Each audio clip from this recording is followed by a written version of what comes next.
आप इस फोटो को, इस पिक्चर को, शिव के इस रूप को अपने आज्ञा चक्र में ध्यान करेंगे और इस मंत्र का उच्चारण मेरे साथ करेंगे।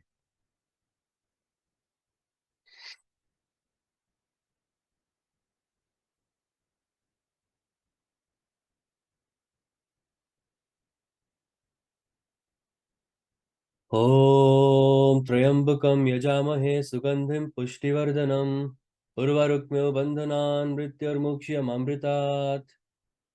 ॐ त्र्यंबकं यजामहे सुगंधिं पुष्टिवर्धनम् उर्वारुकमिव बन्धनान् मृत्युर्मुक्षीयमामृतात्। ॐ त्र्यंबकं यजामहे सुगंधिं पुष्टिवर्धनम् उर्वारुकमिव बन्धनान् मृत्युर्मुक्षीयमामृतात्। ॐ त्र्यंबकं यजामहे सुगंधिं पुष्टिवर्धनम् उर्वारुकमिव बन्धनान् मृत्युर्मुक्षीयमामृतात्। ॐ त्र्यंबकं यजामहे सुगंधिं पुष्टिवर्धनम् उर्वारुकमिव बन्धनान् मृत्युर्मुक्षीयमामृतात्। ॐ त्र्यंबकं यजामहे सुगंधिं पुष्टिवर्धनम् उर्वारुकमिव बन्धनान् मृत्युर्मुक्षीयमामृतात्। ॐ त्र्यंबकं यजामहे सुगंधिं पुष्टिवर्धनम् उर्वारुकमिव बन्धनान् मृत्युर्मुक्षीयमामृतात्। ॐ त्र्यंबकं यजामहे सुगंधिं पुष्टिवर्धनम् उर्वारुकमिव बन्धनान् मृत्युर्मुक्षीयमामृतात्। ॐ त्र्यंबकं यजामहे सुगंधिं पुष्टिवर्धनम् उर्वारुकमिव बन्धनान् मृत्युर्मुक्षीयमामृतात्। ॐ त्र्यंबकं यजामहे सुगंधिं पुष्टिवर्धनम् उर्वारुकमिव बन्धनान् मृत्युर्मुक्षीयमामृतात्। ॐ त्र्यंबकं यजामहे सुगंधिं पुष्टिवर्धनम् उर्वारुकमिव बन्धनान् मृत्युर्मुक्षीयमामृतात्।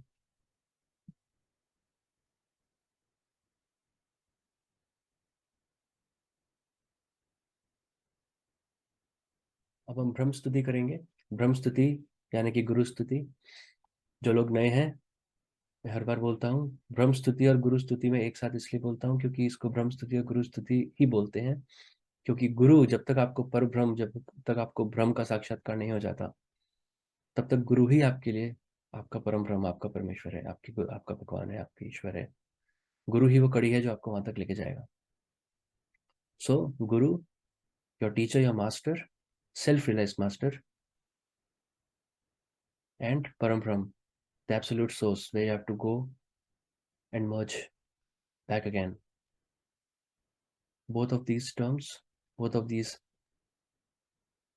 entities are synonymous. तो आइए ब्रह्म स्तुति करते हैं, गुरु स्तुति।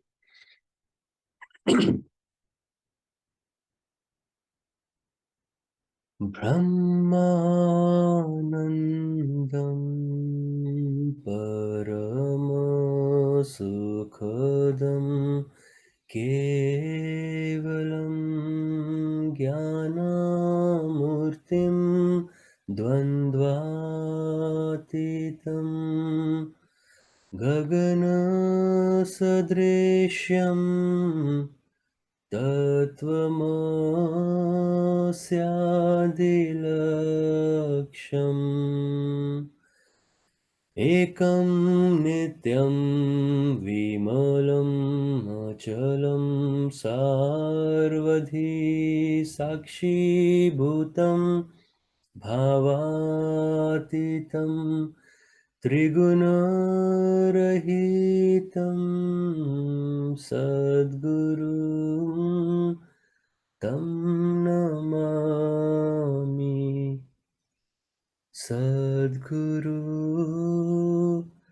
तं नमामि। सद्गुरु तं नमामि।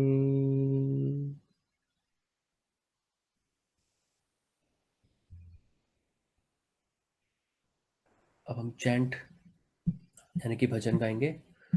इस बार भी लास्ट जो हम 3 बार से जो भजन हम गाते हैं वो गाएंगे।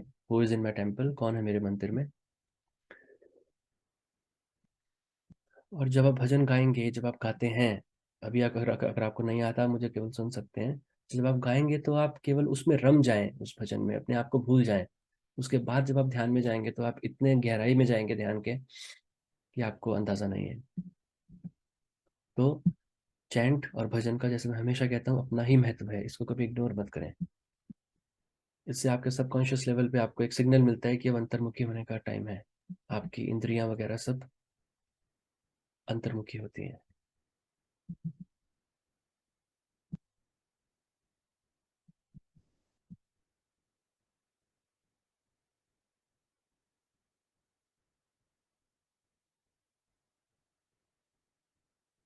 Who is in my temple?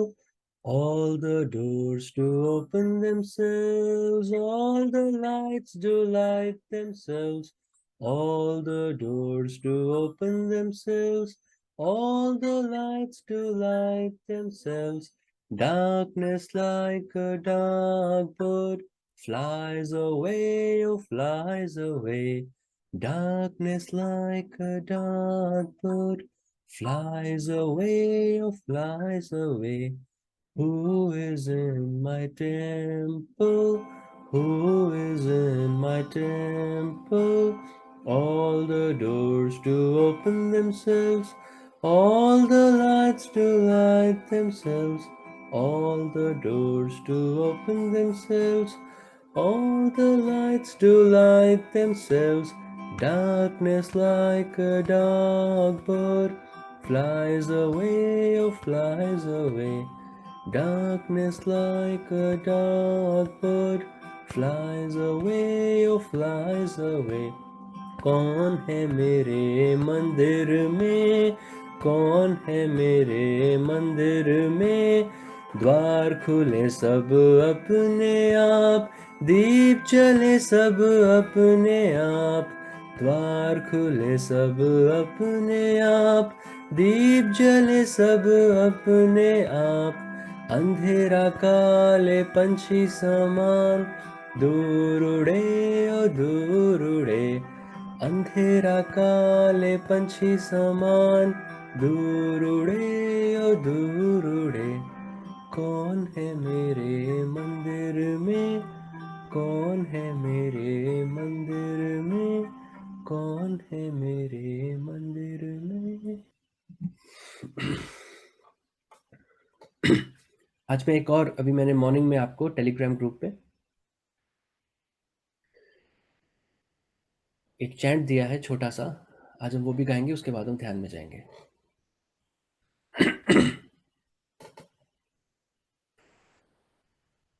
O thou King of the infinite, I behold thee in samadhi. O thou King of the infinite, I behold thee in samadhi, in joy and in more joy, in thy light of mellow joy. In joy and in more joy, in thy light of mellow joy. O the King of the infinite, I behold thee in samadhi, O thy King of the infinite. I behold thee in samadhi, in joy and in more joy, in thy light of mellow joy. In joy and in more joy, in thy light of mellow joy.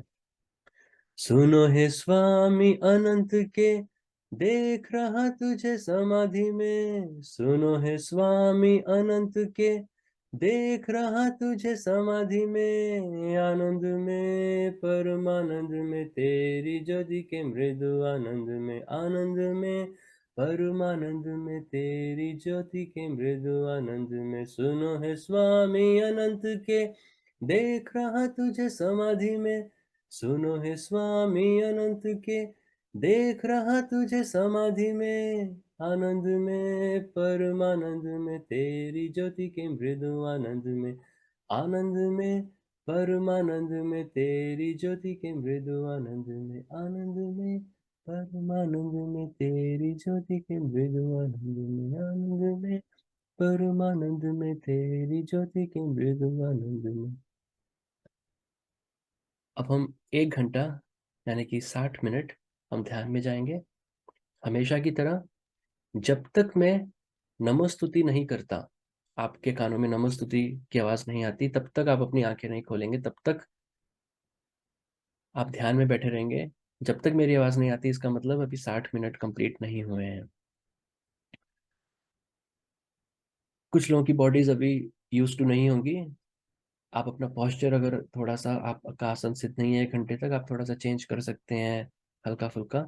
अपने पैर में अगर blood circulation बहुत ज़्यादा रुक जाए, उसको थोड़ा स्ट्रेटन अप कर सकते हैं, जो भी कर सकते हैं। बट आपकी स्पाइन जो है वो सीधी रहे और आंखें बंद रहे। अगर आपकी आंखें खुल गई तो वो जो इंटरकनेक्शन है वो सब, आपका मन जो है वो बहिर्मुखी हो जाएगा दोबारा से। आंखें ना खुले आपकी। तो ठीक है, अब 1 घंटा हम ध्यान में जाएंगे।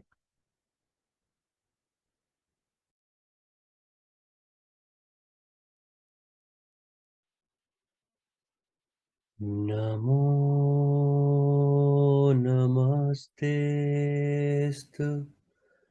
सहस्रकृत्वः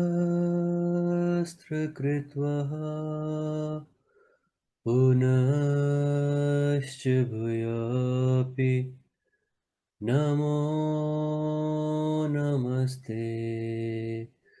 नमः पुरस्तादथ पृष्ठतस्ते, नमोऽस्तु ते सर्वत एव सर्वम्।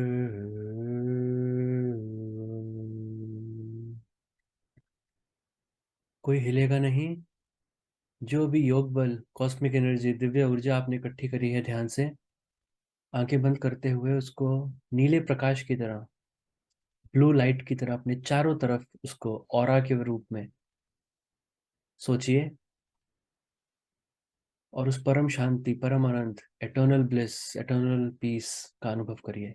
2 मिनट और बैठेंगे।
ठीक है, अब आप लोग अपनी आंखें खोल सकते हैं।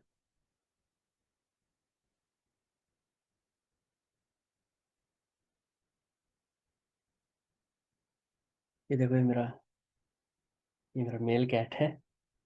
यू नो, एनिमल्स जो होते हैं वो इतने ससेप्टेबल, इतने सेंसिटिव होते हैं। ये पूरा दिन भागता है, उछल कूद करता है घर में, पर जब मैं मेडिटेशन में बैठता हूँ, ये भी मेरे पैरों में मेडिटेशन में उतनी देर बैठता है।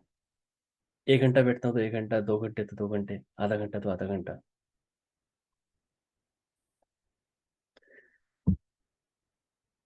तो सबसे पहले आप प्लीज एक बार, जो लोग का बैकग्राउंड में हल्ला नहीं है, आप प्लीज अपने आप को एक बार अनम्यूट कर सकते हैं सब लोग। अपना म्यूट बटन एक बार को रिमूव कर सकते हैं।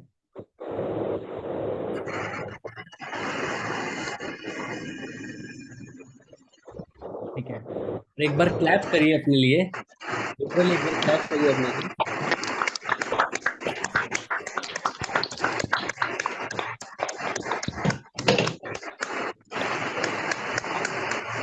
ठीक है, दोबारा से म्यूट पे प्लीज।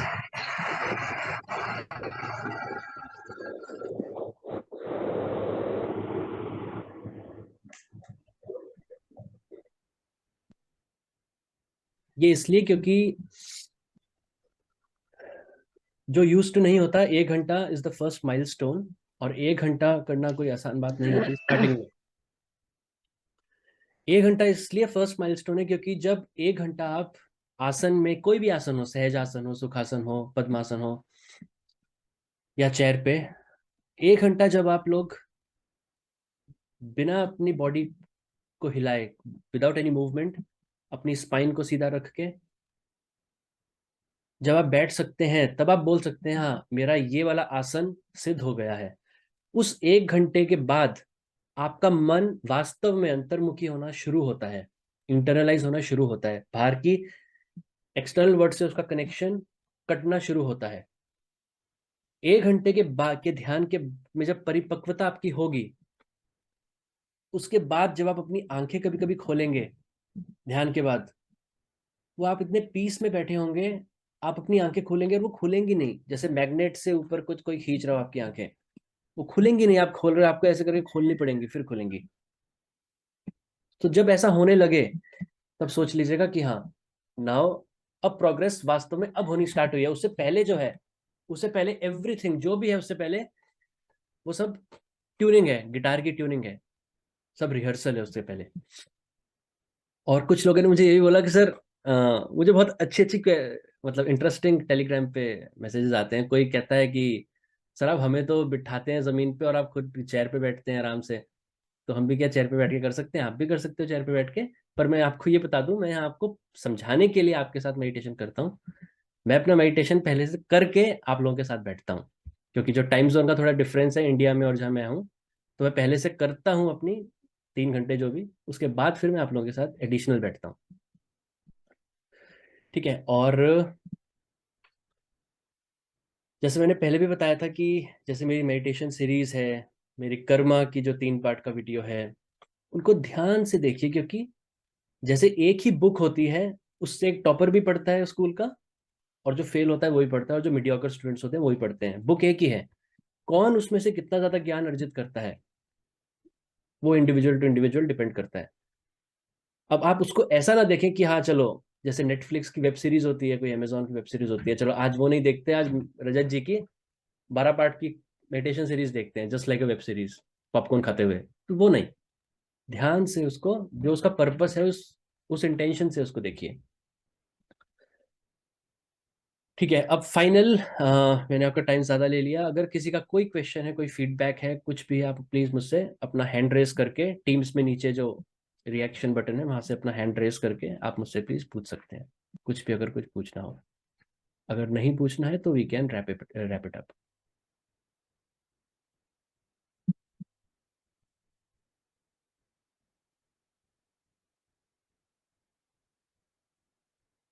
जी, पूछिए। आपका नाम रियू है ना?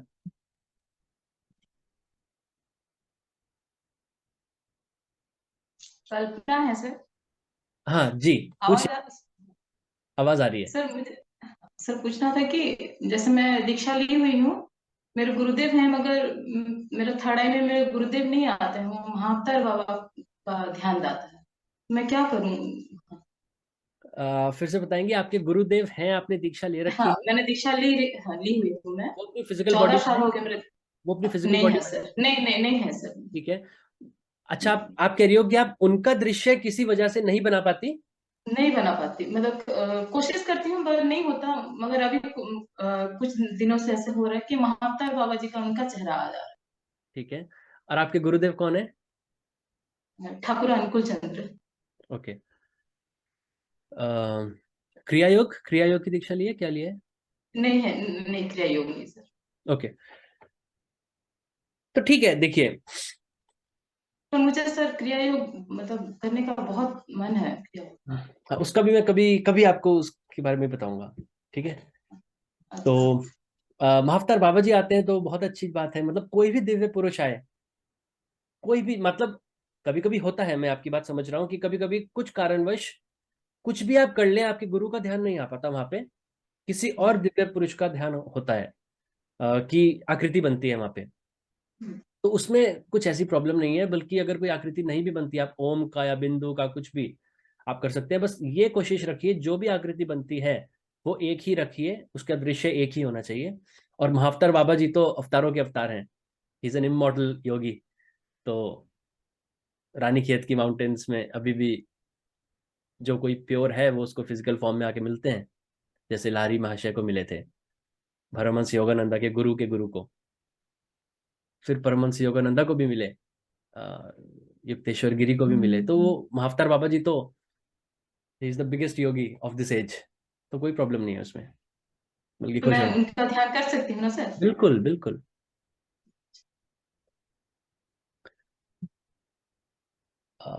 शंकर जी प्लीज पूछिए। जी शंकर जी, आपने फर्स्ट टाइम ज्वाइन किया है ना? आप म्यूट पे हैं। सॉरी। नमस्ते। नमस्ते। पहली बार मैंने ज्वाइन किया। जी। बहुत अच्छा लगा meditation. I was able to sit the complete 1 hour and I fantastic. was able to focus inside. My whole purpose of life is to मतलब final, this is my final birth. That has been made clear internally also to me कि this is the final one and I have to move into service of humanity in some time once my role becomes clear, in terms of what I need to do. So I'm just on that journey. So yeah, that's it. या सो आपका background, आप were you doing meditation all through out, or this is the first time that you've connected to me and you've started doing meditation? I was doing meditation. So I'm connected to Dada Shri Ji, who is a direct disciple of Babaji. Yeah. His purpose is transformation of this planet. Yeah. He is one of the 54 avatars or avatar Purush who are there in this planet for transformation of this planet. So I am directly under Dada Shri Ji. Kriya And Yoga? not Kriya Yoga. Okay. His purpose is transformation. Kriya Yoga is somebody else is managing that. So each entity has a particular role. So Dada Shri Ji's role is that of transformation. In the next 200 years, the entire planet will get transformed. So his role is that of transformation of human consciousness. So I am with him. He's with me. He's my eternal lover, and I am with him continuously in just Sahaj union, if you can put it Yeah. that way. So I'm always there, and somehow I got connected with you, and I felt connected, and I was not able to do the longer meditation, but I'm in constant remembrance the whole day. Yeah. So I don't need this thing. This is an effortless way of getting connected. Therefore, it is a requirement that therefore you came into my life. So thank you so much. Yeah. I bless you and seek your blessings as well. So namaste. Namaste. Thank you so much. And yeah, see, nothing in this universe is a coincidence. If I drop a pen from here, if I drop a pen, at that point of time, because of our limited wisdom, we may not see or see the reason why that pen fell down. But during the course of our evolution, we come to know, okay, that particular event happened because of that. So if nothing is a coincidence in this universe. The universe gives the knowledge to each and everyone. Now, how that person utilizes that knowledge, that depends on your free will. And that knowledge can come through me, or can come through a book, or can come through anyone, any divine soul. We are just an instrument. So all glory to the Lord God. And if you've not watched my meditation series, Shankarji, you can please watch my 12-part meditation series as well. It will be of great help, although it's in Hindi. And I'll be creating that in English as well in due course. Yeah, and for Moksh, the last birth, yeah, I will touch only briefly on this because in meditation series I've touched very, very briefly on this because it's something that limited people should know. But when we are in our last birth, so what happens when we are in our last birth?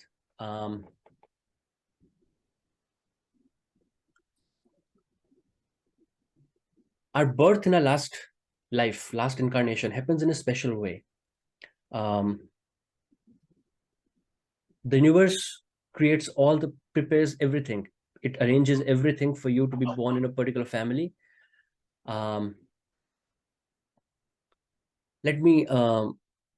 Is there anyone who don't understand English?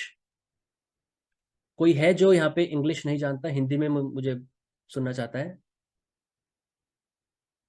आप बेझिझक बिना शर्म के बोल सकते हैं, इसमें कोई शर्म नहीं है अगर किसी को इंग्लिश नहीं आती।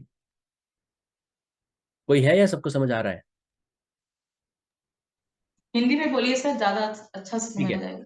तो मैं ये बस बताना चाहता हूँ कि जब In Hindi आखिरी, as well. You understand Hindi right Shankar ji? Yes, yes. जब आखिरी जन्म होता है उससे पहले बहुत कुछ होता है, घटनाएं। जब आखिरी जन्म से पहले, जब मैंने बताया अपनी मेडिटेशन सीरीज में भी कि कुंडलिनी उस टाइम पूरी स्थिर हो चुकी होती है बहुत जन्म पहले। बहुत सारे लोगों को तो ये भी नहीं पता जो सेल्फ टीचर्स हैं कि कुंडलिनी कैसे जागृत होती है, जो आजकल के न्यू एज यूट्यूब पे बैठे हुए हैं या बुक्स लिखी हुई हैं जिन्होंने। मैं कमेंट किसी के बारे में पर्सनल नहीं करूंगा। हर कोई क्या कहता है, बस ऐसे ऐसे कुंडलिनी ऊपर उठती है, आगे चक्र के बाद बस सहस्रार खुल जाता है, जैसे कोई गेम हो रहा है, इट्स अ जोक। कोई भ्रमरंध्र के बारे में बात ही नहीं करता जो आगे चक्र के बाद आता है। कोई ईगो के बारे में बात नहीं करता। कोई, किसी को ये भी नहीं पता बहुत लोगों को कि कुंडलिनी का वास्तव में क्या रास्ता है, कैसे वो स्थिर होती है, कि आगे चक्र से सीधा ब्रह्म सहस्रार में पहुंच जाती है। नहीं, किसी को पता ही नहीं है।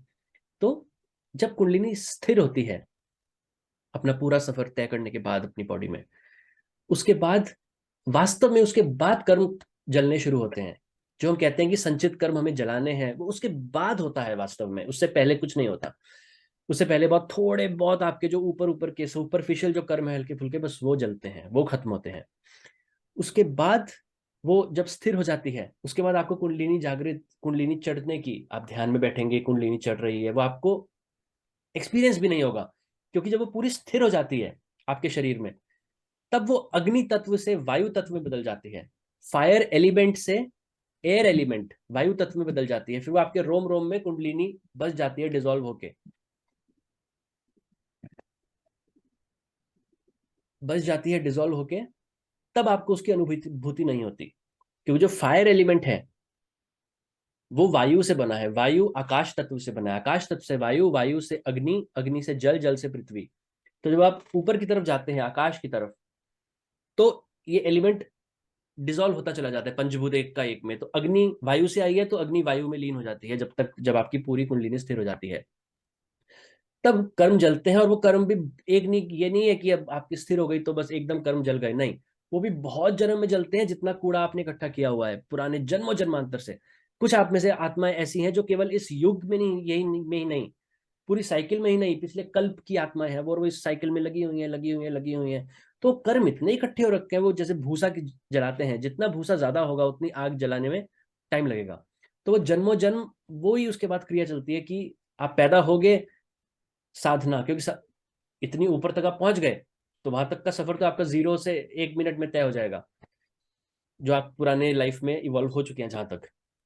फिर वो योगी फिर से अगले जन्म में फिर वही कुंड 0 से स्टार्ट होता है, एकदम अपने स्टेज तक पहुंचता है जहां तक वो पहुंच चुका है पिछले जन्म में। उसके बाद फिर से वही जहां तक कर्म जले थे उसके बाद और कर्म जलाना शुरू करता है, फिर अगले जन्म में फिर अगले जन्म में फिर, बहुत जन्म हो जाते हैं। आखिरी जन्म से पहले, आखिरी जन्म में केवल क्लेशात्मक कर्म बचते हैं, जो मैंने आपको पहले बताया था। लोगों को पता है बस 3 तरह के कर्म होते हैं, संचित कर्म, प्रारब्ध कर्म और आगामी जो हम क्रियामान अभी बना रहे हैं कर्म। नहीं, एक क्लेशात्मक कर्म होते हैं, वो संचित कर्म ही होते हैं बहुत पहले के, पर वो इतने अंदर घुसे होते हैं।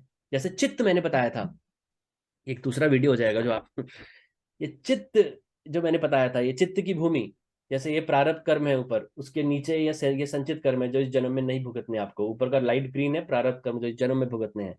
नीचे ये जो चित्त की भूमि है, ये जो हार्ड है, ये भूमि की तरह दिखती है जब आपकी कुंडलिनी स्थिर हो जाएगी, पहले नहीं, आखिरी के स्टेज में आपको चित्त तक दिखेगा। जैसे मैंने मेडिटेशन सीरीज में बताया था, चित्त से सब कुछ बनता है नीचे तक, इंद्रियों तक, इंद्रियां बनती हैं, सूक्ष्म पंचभूत बनते हैं, 5 elements, everything in physical form. उसका उल्टा सब चित्त से शुरू होता है, तो चित्त दिखता है। अब जितना इसके अंदर वो जो क्लेशात्मक कर्म है, वो यहां भी नहीं, फर्स्ट लेयर में भी नहीं, सेकंड लेयर संचित कर्म में भी नहीं, वो नीचे इस भूमि के अंदर, लाइक बीज, जैसे बीज होते हैं, काले रंग के बीज हमें दिखते हैं नीचे, सीड्स दिखते हैं वास्तव में, वो इतने अंदर घुसे होते हैं कि वो आखिरी जन्म में ही निकलते हैं, और वो इतने मुश्किल होते हैं कि वो जलते नहीं है, उसको भुगतना ही पड़ता है। इसलिए जब भी किसी योगी का आखिरी जन्म होता है तो उस आखिरी जन्म में उसको बहुत कष्ट भुगतने पड़ते हैं, क्योंकि वो क्लेशात्मक कर्म निकलते हैं और उसको भुगतना है। आखिरी जन्म पैदा होने से पहले, आखिरी जन्म पैदा होने से पहले जब वो योगी अपना शरीर छोड़ता है, तो एक प्रकृति लय अवस्था में जाता है वो। मैंने अपनी मेडिटेशन सीरीज में बताया है, प्रकृति लय अवस्था में मतलब उससे पहले आप, हम जब भी मरते हैं, हम अपरा प्रकृति में किसी भी लोक में जाते हैं अपनी इवोल्यूशन के हिसाब से, जितना हमने अपने ऊपर काम किया हुआ है, जिस द्वार से, कहते हैं ना हमारे शरीर में 9 द्वार हैं, 2 आंखें, 2 कान, 1 नाक, 1 मुंह और 1 आगे, 1 पीछे, विसर्जन और प्रजनन का द्वार। उस 9 द्वार में से एक द्वार से हमारे प्राण निकलते हैं। वो जहां से निकलेंगे, मतलब जितनी हमारी चेतना है, कॉन्शियसनेस का लेवल है, उस द्वार से निकलते हैं। इसलिए कई लोगों के टॉयलेट के रास्ते से या दूसरे रास्ते से निकलते हैं प्राण। जितने आपके प्राण जिस रास्ते से निकल रहे हैं, उससे पता चल जाता है मरने के टाइम पे किस लोक तक जाओगे, और फिर वहां से एक बार वापस तो आना ही है। पर वो किसी भी लोक तक जाओ, वो सारे अपरा प्रकृति में ही है, लोअर नेचर ऑफ गॉड, ये जो नेचर जिसको कहते हैं अपरा प्रकृति, पूरे ब्रह्मांड में। और एक परा प्रकृति है, जो कृष्ण ने बोला था, मेरी 2 प्रकृति है, परा अपरा। तो वो जो पर ब्रह्म जहाँ पे है, वो परा प्रकृति है, तो हमें वहां जाना है मोक्ष तक, मोक्ष में। तो अलग अलग, एक अपरा प्रकृति, एक परा प्रकृति, और अंडाकार की होती है, एलिप्टिकल, ये भी आपको कोई नहीं बताएगा, अंडाकार की होती हैं। और वो अंडाकार, मैं ये भी बता दूं, शिवलिंग को लोग बहुत सोचते हैं कि शिव का लिंग है, वो अज्ञानता में सब लोग मानते हैं, वो हमारी अपरा प्रकृति के अंडाकार को दिखा रहा है। और शिव ही क्यों, वो कभी बाद में बात करेंगे। तो अब जब आपका आखिरी जन्म होना है, मतलब आखिरी जन्म होगा, आखिरी जन्म में जब आप मरेंगे, उसके बाद आप अपरा प्रकृति में तो नहीं रहेंगे। अब आप आखिरी जन्म है तो उसके बाद मोक्ष है, मोक्ष का मतलब आप परा प्रकृति में चले जाएंगे। तो जब आखिरी जन्म होना होता है, उससे पहले जब योगी मरता है, वो प्रकृति लय अवस्था में जाता है। मतलब मैंने संतरे के स्किन से बताया था आपको मेडिटेशन सीरीज में, कि वो जो अपरा प्रकृति की जो बाउंड्री है, वो बाउंड्री में रहता है, वो किसी लोक में नहीं रहता, जो 14 लोक है नीचे, उसकी बाउंड्री में रहता है, अंडाकार की। वहां प्रकृति पूरा उसको पहले से दिखा देती है, आपका यहाँ जन्म होगा, मंजूर है। वो कहता है मंजूर है, क्योंकि वो इस प्रकार से प्रकृति उसकी वो करती है कि वहां उसको क्लेशात्मक कर्म अपने भुगत भुग अ, भुगत पाए सही से। तो वो पैदा होता है, 0 से स्टार्ट करता है, बहुत एकदम से उसकी वहीं तक सफलता पहुंच जाती है जहां तक वो था। उसको सब याद आ जाता है, क्योंकि वो योगी है उस लेवल तक। जब वो उस लेवल तक पहुंचता है, उसको सब याद आ जाता है कि क्या क्या, मैं, अच्छा ये मेरा आखिरी जन्म है, सब कुछ। फिर उस आखिरी जन्म में बहुत सारी चीजें होती हैं, क्लेशात्मक कर्म जैसे जैसे खत्म होते चले जाते हैं। उसका ब्रह्मरंध्र के बाद जो सहस्त्रार जब खुलना शुरू होता है, जब उसके चित्त की भूमि टूटनी दिखती, अभी तो चित्त की भूमि थी, उसमें मैंने बताया क्लेशात्मक कर्म है काले काले रंग के जो भी। अब वो चित्त की भूमि हल्की हल्की, soft soft soft soft soft होकर टूटनी शुरू हो जाती है।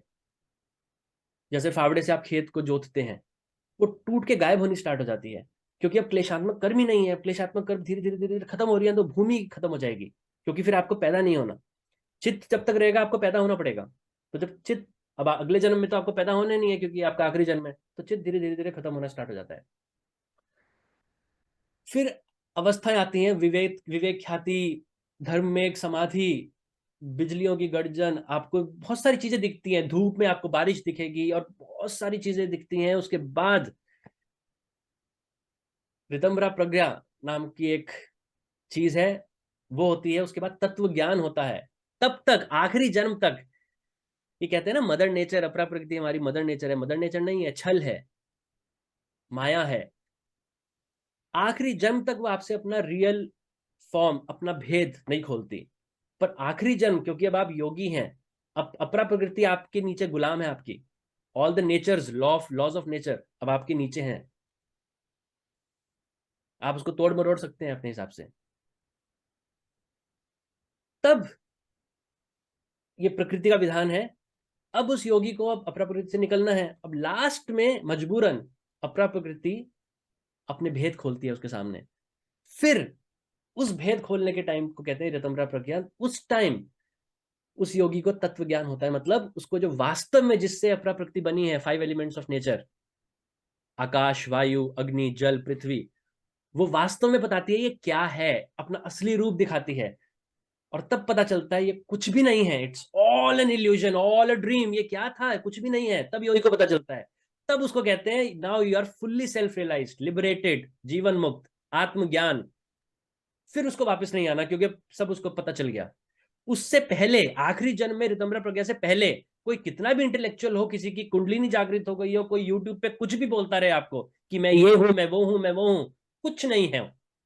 उससे पहले आप सेल्फ रियलाइज नहीं हो, उससे पहले आप आत्मज्ञानी नहीं हो। जब तक आपको तब तक आपको तत्व ज्ञान नहीं हुआ, जब तक आपको 5 एलिमेंट्स का बेसिक नेचर का पता नहीं चला। तो ये वास्तव में ज्ञान है। मैंने मेडिटेशन सीरीज में जान पूछ के नहीं बताया, क्योंकि बहुत डीप हो जाता और ये इतना बताना जरूरी भी नहीं होता। पर आपने क्वेश्चन पूछा तो मैंने बता दिया। लंबा हो गया answer, sorry sorry, apologise. Thank you so much. या स्वरूप जी प्लीज पूछिए। अच्छा, हाँ, थैंक यू। मेरा सवाल है, अगर हम थोड़ा जुकाम है, सर्दी खांसी है, तो मेडिटेशन बंद रखना चाहिए उस टाइम पे? देखो, डिपेंड्स आपका जुकाम किस डिग्री का है। अगर वो इस डिग्री का है कि आप कंसंट्रेट नहीं कर पा रहे हो, हम्म या थोड़ी थोड़ी देर बाद, if you have a running nose, थोड़ी थोड़ी 1-1 मिनट बाद you have to take a handkerchief और tissue and you have to clean your nose, उस टाइप का अगर ज्यादा कुछ है तो आप मत करिए। हम्म लेकिन if it's manageable, you can do it, you should do हाँ, इट। नहीं, वैसा नहीं है कि मुझे हर बार नाक साफ करना पड़े, लेकिन थोड़ा ऐसा है कि थोड़ा क्योंकि आप कह रहे, जुकाम है। मुझे याद है फर्स्ट टाइम लगभग 2-3 महीने पहले आपने बोला था आपको साइनस की प्रॉब्लम है। हाँ जी, जी। या या तो वो अब तक नहीं था, बट जब से मैंने मेडिटेशन किया, अभी थोड़ा एक हफ्ते पहले थोड़ा सर्दी हुआ, जुकाम हुआ, तो थोड़ा ज्यादा ही फील हो रहा है, ये ज्यादा ही वीकनेस आ रहा है। तो समझ में नहीं आ रहा है कि ये मेडिटेशन कर रहा हूँ इसलिए थोड़ा इंटेंसिफाई हो गया ये जुकाम की, मतलब it's okay, it's like just a coincidence. नहीं, इतना ज्यादा कंसर्न मत हो, इट्स जस्ट अ कोइंसिडेंस। अच्छा, ठीक है, कुछ इश्यू नहीं कुछ है ना, मतलब कुछ नहीं, कंटिन्यू कर सकते हैं? कुछ नहीं, कुछ नहीं, कुछ नहीं। ठीक है, ठीक है। और एक बात, ये जो हम लास्ट वीक में आपको बताए थे कि जब मैं वो ये वाला एक्सरसाइज करता हूँ, वो जज वाला तो मेरे यहाँ पे वो पीछे ये पेन होता है। जो हड्डी या का, रीढ़ की हड्डी के आसपास के जो एरिया में होता है, पेन होता था। या जब सर्दी जुकाम हुआ तो मैं तो वीकनेस की वजह से मैंने 2 दिन बंद रखा वो। ओके। फिर वो चला गया, पेन और चला अभी गया। वापस पेन चला गया। हाँ, हाँ, तो वही मैंने आपको बताया था ना, वो जो क्रिया है वो कोई हाँ। आम क्रिया नहीं है, लोगों को उसकी पावर नहीं पता होगी। पर हम्म वो जो क्रिया है वो वास्तव में इतनी, it takes a toll on your body. वो इतनी हम्म ज्यादा एनर्जी खींचती है आपकी बॉडी से। इसलिए मैंने कहा था उस क्रिया के साथ डाइट अपनी अच्छी रखनी है। वो वास्तव में एक मोटर के पंप की तरह है। वो पानी की जैसे नीचे से खींचते हैं, ऐसे ही वो आपका वीर्य नीचे से ऊपर खींच के उसको ओजस में चेंज करती है वो क्रिया। हम्म तो उसको हल्के में नहीं आंकना, और वो स्टार्टिंग में ही होगा, हमेशा नहीं होगा। जब तक आपकी बॉडी उसको यूज टू नहीं होती तब तक, हाँ। उसके बाद नहीं होगा। तो ठीक है। अभी वो ठीक हो गया है, तो आई हाँ, थिंक इट्स ओके। ठीक है। और जब आप वो करते होंगे, मुझे पता नहीं है, मैंने देखा नहीं आपको, जब भी आप वो करते होंगे, आप जैसा जितना बता रहे हैं आप सही तरीके से करते हैं मुझे लगता है, हम्म वो जब सही इंटेंसिटी से करते हैं, पसीना आता है बॉडी में, स्वेट होता है, होता बहुत गर्म लगता है, है। हाँ। स्पेसिकली जो वो जो रीढ़ की हड्डी के आसपास का जो एरिया है ना, हम्म। वहां पे ऐसा लग रहा है कि बहुत ही गर्म फील हो रहा है। करेक्ट करेक्ट, वो वास्तव में आपको लगेगा। वो और आई मैंने थिंक बताया था, अगर आप बाहर स्नोफॉल भी हो रही होगी बाहर, और आप बाहर बैठ के वो क्रिया करेंगे, तब भी आपको पसीना आएगा। हाँ, मतलब वो मुझे डिफरेंस फील होता है। अब तक मैं बैठा था कुछ नहीं है, जब भी वो मैं स्टार्ट किया, आप 11 टाइम्स करना है, तो जब 5th या 6th टाइम के बाद ना वो ज्यादा गर्म फील हो जाता है, चालू हम्म। चालू हो जाता है, या मे बी 6 और 7 टाइम पे। या ठीक है, तो वही ठीक मुझे है। पूछना। Thank you. Thank you so much. Rohit Bhatia ji please बोलिए। लास्ट टाइम आपने फर्स्ट टाइम ज्वाइन किया था, आपका कुछ इशू था, आप मतलब ऑडियो इशू था या कुछ था, तो प्लीज बोलिए। नमस्कार भैया। नमस्कार। एक्चुअली ना मेरी वाइफ ने आपसे कुछ पूछना है, प्लीज। जी। हेलो। आपकी वाइफ का नाम मनप्रीत है ना? हाँ जी। जी नमस्कार। गुड मॉर्निंग भैया। Good morning. Good morning. नमस्कार। नमस्कार। मुझे ये पूछना है आपसे कि मैं मेडिटेशन तो मैं रूटीन में कर रही हूँ 3 मंथ से, योगा भी कर रही हूँ, एक्सरसाइज भी कर रही हूँ। बट पहले तो मैं 3 टाइम करती थी मेडिटेशन और मेरी बॉडी में मूवमेंट होती थी, तब मैं एक्सरसाइज योगा नहीं कर रही थी। बट जब से मैंने पिछले सैटरडे भी मैंने किया था इनके साथ, तभी मेरी बॉडी में मूवमेंट हुई थी और इस बार भी हुई है। जी और मुझे ये भी होता है कि जैसे मैं ध्यान लगा तो मेरा ध्यान लग भी जाता है बहुत जल्दी। जी। पर हाँ, मुझे ध्यान ना लगता छोटे होगा छोटे जब बॉडी ग्लिम्स मूवमेंट से होता है। जी। हाँ जी, ग्लिम्स से आते हैं, जैसे कुछ दिखा, आईज दिखी, वो एक एक झटके में चली गई। और आई थिंक मुझे डर भी लगता है, पर ये नहीं पता किस बात का। अकेले में मेडिटेशन करूँ तब भी मुझे डर लगता है। कोई मुझे चाहिए, कोई मुझे मेरे साथ हो जब मैं मेडिटेशन में बैठूं। ठीक ये है। सब मुझे फील। ठीक है। तो सबसे पहला तो देखो, अच्छी बात है और थोड़ी अच्छी बात नहीं भी है। अच्छी बात इसलिए है कि बहुत लोगों का तो बॉडी मूवमेंट भी नहीं होता, और बॉडी मूवमेंट होना नहीं चाहिए, पर बॉडी मूवमेंट होना ये है कि हाँ आपका स्टार्ट हो गया है। क्यों? जब प्राण नीचे से, फर्स्ट स्टेज जो है, जब प्राण नीचे से मूलाधार के अंदर, जब सुषुम्ना के अंदर घुसने की कोशिश करता है प्राण, जब आपका मन स्थिर होता है, तो पहली बात तो आपका मन स्थिर होता होगा तभी प्राण ऊपर उठने की कोशिश करता है। तो आप अब अगर मन स्थिर हो रहा है, प्राण स्थिर हो रहा है, तो इसका मतलब आपका ध्यान लगता है। जो आप बोल रहे हो आपका ध्यान लगता है, तो वो हाँ लगता होगा। जी। अब वो जब प्राण ऊपर उठने की कोशिश करता है, वो तब तक नहीं उठेगा जब तक उसको जितनी शुद्धता उसको चाहिए शरीर में, उतनी उसको नहीं मिलेगी। अब आपका जो तमोगुण है शरीर के अंदर, आपके सूक्ष्म शरीर में, तमोगुण मतलब मलिनता, पुरानी मैल या पुराने जो गंदे कर्म हैं, वो जो भी तमोगुण है वो उसका रास्ता रोक रहा है। वो जब तक वो शुद्धता उस लेवल की नहीं आएगी जितनी उसको चाहिए वहां से ऊपर बढ़ने के लिए, वो रुका रहेगा वहां पे प्राण। अब प्राण नीचे से धक्का मारता है पर ऊपर तमोगुण है, तो आपकी बॉडी में मूवमेंट होते हैं। इसीलिए मैंने कहा था मेडिटेशन सीरीज में कि एक तो गुरु होना बहुत जरूरी है, दूसरा प्राणायाम को कम मत आंकिए। इसलिए हमेशा मेडिटेशन से पहले, अभी भी मैं एक्सपेक्ट करता हूं जब लोग आप मेडिटेशन करते हैं मेरे से पहले, उससे पहले प्राणायाम करिए। और जैसे मैंने प्राणायाम बताया है 3 या 4 जो जो मैंने बताए हैं, वो उसी इंटेंसिटी से वैसे ही करिए। उससे प्राणायाम से क्या होगा, आपकी जो धमनियां, आपकी जो नाड़ियां हैं, सूक्ष्म नाड़ियां, फिजिकल ही नहीं, उसमें वो जो मलिनता है वो कम होगी, तमोगुण हल्का पड़ेगा, सतोगुण ऊपर आएगा। उससे जो प्राण है आपका, ये अपनी नेक्स्ट लेवल पे जाने की उसको सपोर्ट मिलेगी और बॉडी मूवमेंट कम होगा। जितना आप प्राणायाम से शुद्धि लाएंगे बॉडी मूवमेंट उतना कम होगा। और प्राणायाम प्राणायाम ही नहीं, उसके बाद बाकी अपना आचरण जो है, सेवा भाव, परोपकार और बाकी सारी चीजें, यम नियम, वो सारी चीजें, ब्रह्मचर्य, वो सब तो है ही, पर प्राणायाम का अपना एक महत्व है।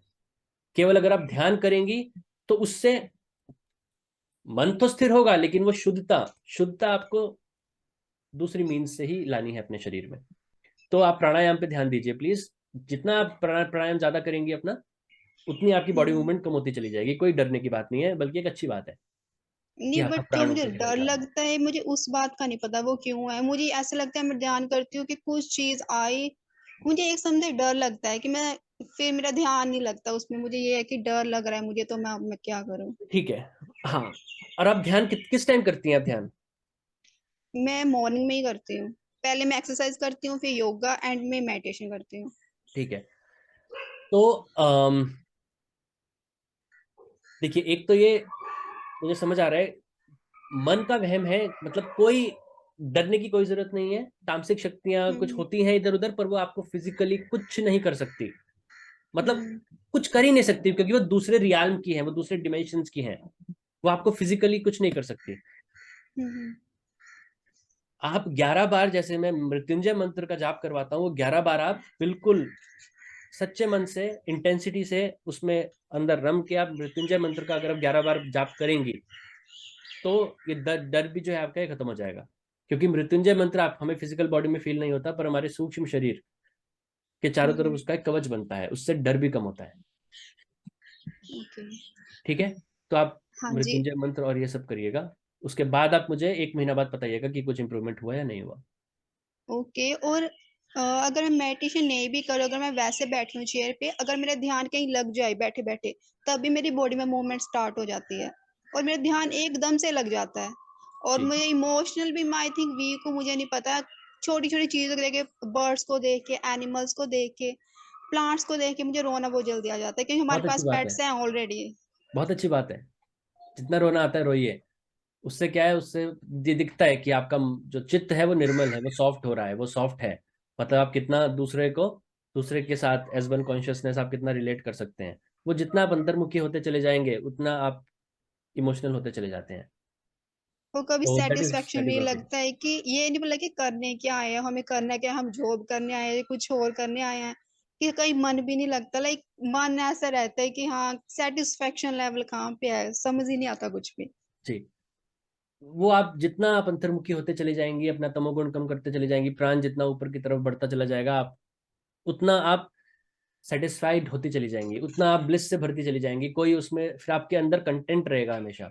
फिजिकल लेवल पे आपको दुख मिले भी अपने कर्मों के हिसाब से, जो भी आपके कर्म है वो तो भुगत नहीं है, पर आप अंदर से आप कंटेंट रहोगे, अंदर से आपको कोई हलचल नहीं होगी आपके अंदर अंतरात्मा में। ओके।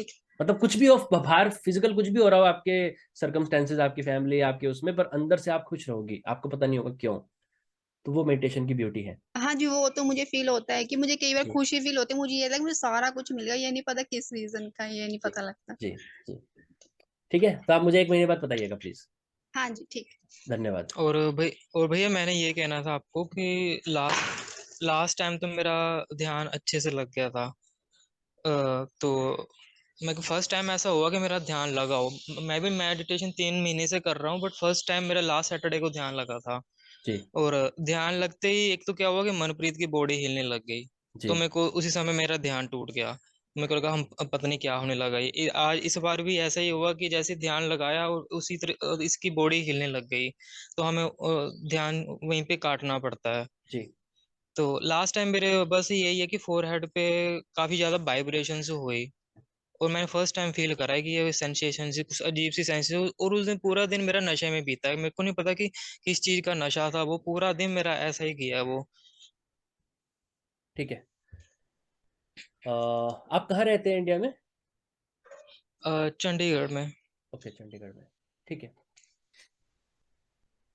ठीक है।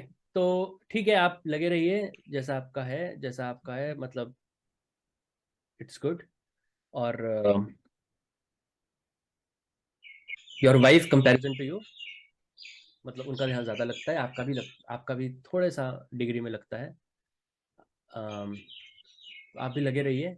और कुछ एक्चुअली मैं नॉन लगा नहीं पाता हूँ, जैसे ही ध्यान लगाने की कोशिश करते हैं इनकी बॉडी हिलने लग जाती है, फिर घबराहट से हमें भी, मेरे को घबराहट से होने लग कोई बात जाती है नहीं, कि कोई पता बात नहीं नहीं। क्या हो गया। हाँ, कोई बात नहीं, वो कुछ होना नहीं है, कुछ नहीं होता उसमें। वो आप प्राणायाम अपना बढ़ा दीजिए। जितनी शुद्धि होगी उतना रास्ता, उतना उतना मूवमेंट कम होगा। कोई कुछ लोगों को मिसकंसेप्शन होता है, यूट्यूब वगैरह पे कुछ लोग दिखाते रहते हैं, कुछ गुरु लोग, कि वो शिष्यों को कुंडलिनी जागृत कर रहे हैं और वो हिल रहे हैं उल्टा सीधा, ऐसे उल्टा सीधा, बाल ऊपर नीचे करके, गर्दन आगे पीछे करके। वो दैट इज नॉट कुंडलिनी जागरण। उनको शर्म आनी हाँ चाहिए। जी। उन लोगों को शर्म ओके। आनी चाहिए जो ऐसा करते हैं। उनमें इतनी काबिलियत होनी चाहिए कि वो बॉडी मूवमेंट को रोक पाए। ओके। ठीक है, तो क्योंकि मैं फिजिकली वहां पे नहीं हूँ, आप प्राणायाम जितना बढ़ा सकते हैं उतना बढ़ाइए। ठीक है सर, थैंक यू सो ठीक है, मच। हाँ, थैंक यू सो मच। ठीक है, इसके अलावा किसी को कुछ और नहीं पूछना ना? ठीक है, तो एक बार अपना कैमरा तो ऑन कर दीजिए प्लीज। या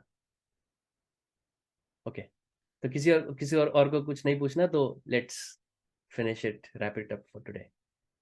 ठीक है, thank you so much for joining. Next week हम फिर मिलते हैं। धन्यवाद।